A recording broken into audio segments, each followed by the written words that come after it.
Well, it turns out that House of the Dragon's finale has leaked. The whole thing has leaked online.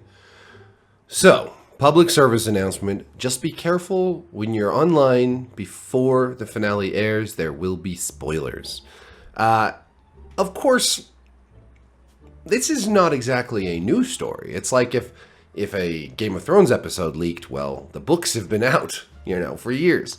Same with this. Fire and Blood has been out for several years now, and the story of the Dance of the Dragons is already written down, or at least a version of it. Now, granted, things are very much, changed and different in the show, but I expect the main points, the main big events, to stay relatively the same. So, as we saw in the preview for the season finale, which comes out on Sunday, if you're familiar with the books, and I won't spoil it here, but if you're familiar with the books, you have a pretty good idea of at least one pretty important event that's about to take place in the finale. And you can just see that, just based on what we see in the preview. Obviously, if you haven't read the book, these spoilers will be a bigger deal to you, so just avoid the internet for now. But yeah, without spoiling anything, obviously last week the Greens had a massive coup. They anointed Aegon as Aegon II, and Rhaenys escaped on her dragon in so far what I think has been the most controversial scene in the whole show, when we talked about that recently also. Now we get to see the response from Team Black, Rhaenyra and Daemon and her children and allies. Just judging from the preview images and the trailer, we will see one of the Eric Cargyle boys make his way to Dragonstone with a crown. And we see, we won't just be following Team Black, because we have seen images of Aemond, and so we will see Team Green this episode also.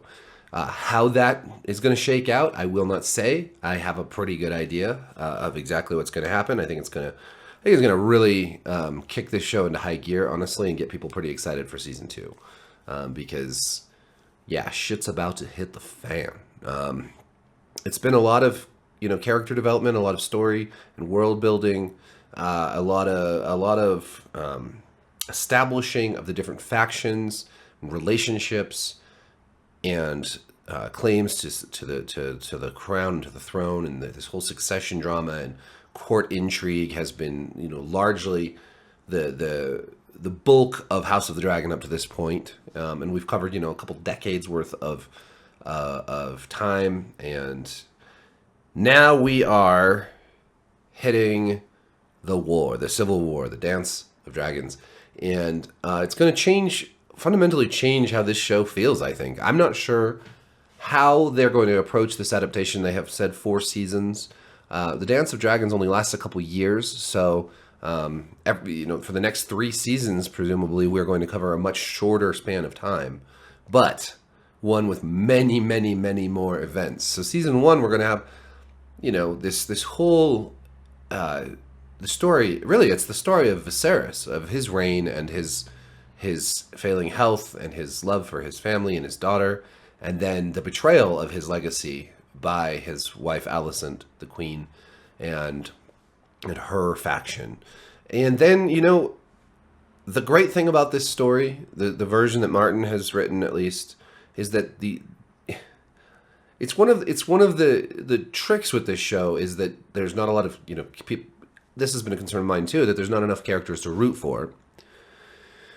But we've seen people start to root for Team Black over Team Green, because obviously Team Green has just been kind of awful, and there's people like Lara Strong and Sir Kristen Cole who are just truly wicked, wicked people.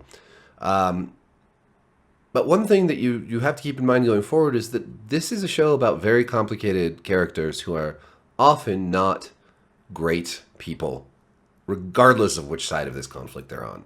This is not a show about heroes. It is a show about deeply flawed characters who want what's theirs at any and all cost. And the cost is high. The cost is very, very high.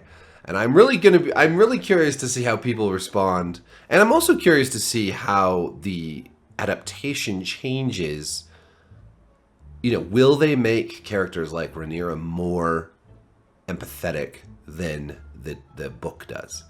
Because, you know, and I'm not going to spoil exactly how or why, but Rhaenyra is not exactly a sympathetic character in the story,